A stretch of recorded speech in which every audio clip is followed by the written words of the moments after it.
So many years ago, I had the opportunity of going across the border, and I was sitting with a very well-known journalist from the other country. And they asked me a question at that time.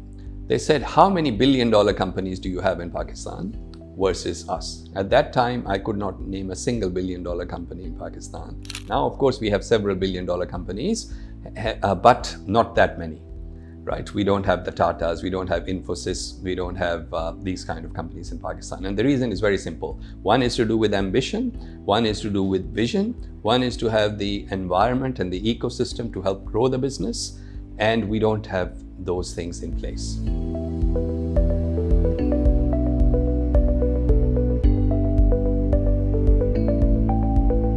In 2006, when I was at LUMS, the first ever training program for family-owned businesses was launched in Pakistan, and I was one of the ones who created the program. And in 2006, in that particular program, we had virtually every major family attend the program because it was LUMS, because it was such a good topic. And since then, there has been a lot more awareness, and now many universities, LUMS, IBA, others are all running similar programs. But that seed was planted back in 2006. Since then, more and more businesses are aware. They are actually wanting to think about succession. And I personally have obviously helped many businesses in developing the succession plans and making sure that the new generation blends into the business. The idea is to build a business that's sustainable, that lasts for a long time, not just 2 years, 3 years, and so on.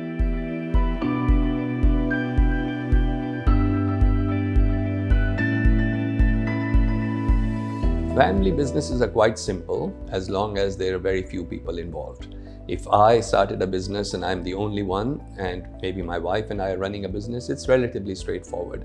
But if we expand the business, so my brother and his family also join the business, and then maybe a cousin also joins in, or as the business grows, the next generation comes in, the brothers might have been very close. Now you've got the cousins, what's called a cousin consortium coming into play.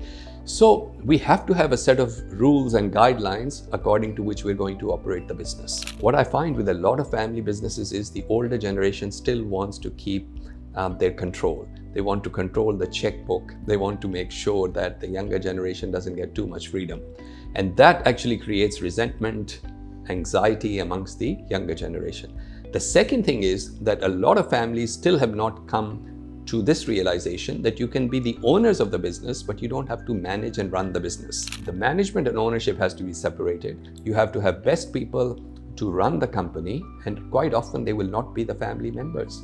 The family members should accept the fact that yes, they own the business, they can step back and let professional managers run the business. So that part and that shift in mindset, when you start thinking about the longer term, really is something which gives me hope for optimism. Because when organizations, whether they're large or small, start thinking about building a sustainable organization, so a lot of their decision-making changes. When the way you treat your staff, the way you engage with your suppliers, the way you look after your employees all start to change, because you're thinking not just for the next 6 months, the 12 months, but in fact, you're thinking about the next 5, 10, 20 years.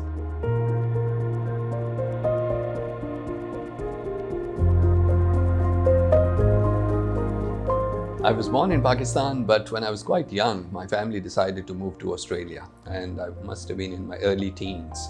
And so most of my education then was completed in Australia. And I went on to do a degree in economics and accounting, and then become a chartered accountant. Worked for the big accounting firms for many years. And then I had this burning passion to do my own thing. So at the age of 27 or so, I started my own firm, which initially only had 2 people. And then gradually the firm developed and grew and became quite successful. And I did that for almost 15 years or so. When I went to Australia, I was quite young, and then I had no exposure to Pakistan from a corporate world perspective, or in terms of even living here. So the only reason why I came to Pakistan was I was given an opportunity to teach at LUMS. While at LUMS, I was also the director of SME Center, which then became the Entrepreneurship and SME Center. So I had a lot of interaction with business owners, and some big, some small. And through that, I discovered that businesses in Pakistan were really struggling in lots of areas. They don't have their systems well defined. A lot of businesses don't have proper management structures. all of those things that the West has probably developed and evolved, but Pakistan was way behind. And while LUMS is a great institution and the students were very good, it was wonderful to teach there, gave me a very quick exposure to Pakistan and Pakistani corporate landscape. Before you know it, I was working and interacting with some of the well-known business people. So I had a very quick learning experience.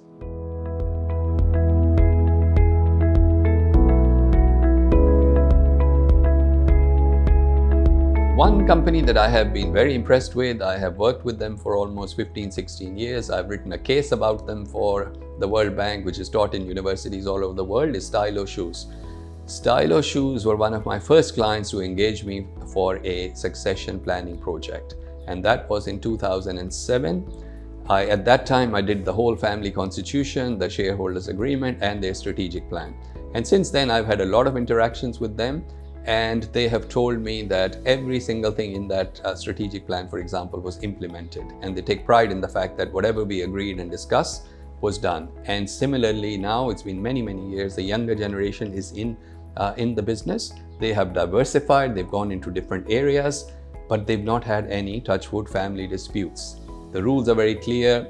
The daughters are allowed to work in the business, the sons are allowed to work, the rights are very clearly understood.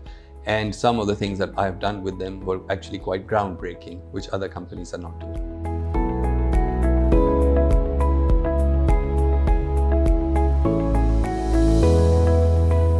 Despite the ups and downs Pakistan has had recently, there are investors in Pakistan. There are funds which are actually wanting to invest in mid-sized companies which are wanting to expand and grow to the next level.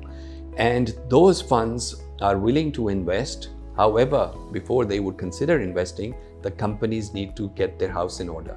They need to make sure, if it's a family-owned business, the succession issues are sorted out. Simple things like employment agreements for family members are sorted out. There is a board of directors. There is a governance structure.